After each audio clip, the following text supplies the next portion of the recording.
Hello everyone. Today I am going to talk about the importance of reading.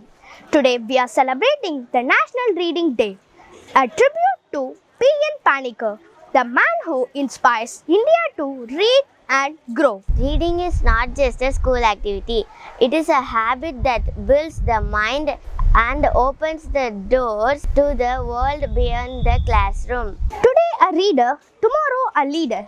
Margaret Fuller. Reading improves our focus, language, imagination, and empathy. Whether it's a storybook, a newspaper, or a poem, every page we read shapes who we are.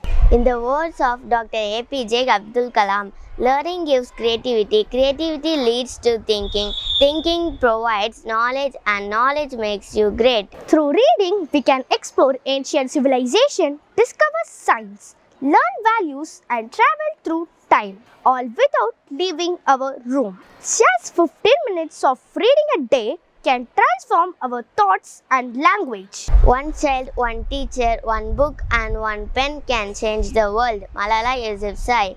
Let's switch off yourself for a while and switch on your love for books. So, this National Reading Day, let's pledge to build a reading habit. One page at a time, one story at a time. In the words of Dr. APJ Abdul Kalam, learning gives creativity, creativity leads to thinking, thinking provides knowledge, and knowledge makes you great.